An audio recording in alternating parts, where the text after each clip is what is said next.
दादी का निशान। नन्ही सी किरण गर्मी की छुट्टियों में अपनी दादी के पास गांव आई हुई थी। हर रोज सुबह दादी के साथ खेतों पर जाना उसकी पसंदीदा चीजों में से एक थी। एक सुबह खेत में खड़े होकर किरण ने दादी से पूछा, दादी, ये पौधे इतने हरे भरे क्यों हैं? दादी मुस्कुराई और बोली, बेटी, इन पौधों को बड़ा करने के लिए न सिर्फ पानी और धूप चाहिए, बल्कि एक और चीज भी चाहिए, वो है हमारा निशान। किरण को बड़ा अजीब लगा। उसने पूछा, निशान? कैसा निशान, दादी?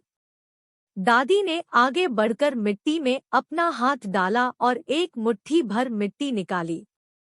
उसे किरण के सामने फैलाकर बोली, देख, यह मिट्टी ही हमारा निशान है। हर सुबह हम इन खेतों में आते हैं, मिट्टी को छूते हैं, उससे बात करते हैं और फिर बीज बोते हैं। ये मिट्टी जान जाती है कि हम उससे प्यार करते हैं, उसकी देखभाल करते हैं।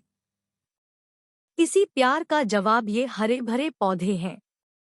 किरण को दादी की बात समझ में आ गई। उसने भी दादी की तरह मिट्टी उठाई और उसे गौर से देखा। मिट्टी भले ही साधारण सी दिखती थी, लेकिन किरण को उसमें अब एक अलग ही चमक नजर आ रही थी। वह समझ गई थी कि दादी का निशान प्यार और देखभाल का ही दूसरा रूप था। इसके बाद हर सुबह किरण दादी के साथ खेतों में जाती और मिट्टी को छूकर उससे बात करती।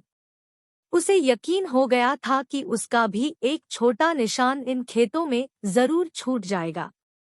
किरण कुछ दिनों बाद शहर वापस चली गई, लेकिन दादी की बातें उसके दिल में गहरे बैठी रहीं। वह अब अपने घर के गमलों में भी उसी तरह मिट्टी को छूकर बातें करती। कुछ ही हफ्तों में उसके गमलों में हरी पत्तियां झांकने लगी। किरण खुशी से नाच उठी। उसे लगा जैसे उसका छोटा सा निशान रंग ला रहा था। एक दिन किरण की कक्षा में पर्यावरण दिवस मनाया जा रहा था। शिक्षिका ने बच्चों को पौधे लगाने के लिए प्रेरित किया। किरण ने तुरंत हाथ खड़ा कर कहा, मैं लगाऊंगी। स्कूल प्रांगण में गड्ढा खोदते हुए किरण को दादी की बातें याद आईं। उसने धीरे से मिट्टी को छूकर उससे कहा, नमस्ते मिट्टी, मैं किरण हूँ। मैं तुम्हारी देखभाल करूंगी और तुम मुझे हरे भरे पौधे दोगी, ठीक है? कुछ समय बाद किरण के लगाए हुए पौधे में नन्ही सी कोपलें फूटीं।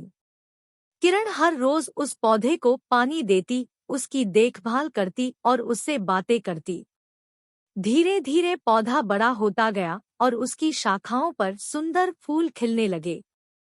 हर कोई किरण के पौधे की खूबसूरती की तारीफ करता था। किरण को गर्व था कि उसने दादी का निशान अपने स्कूल में भी छोड़ दिया था।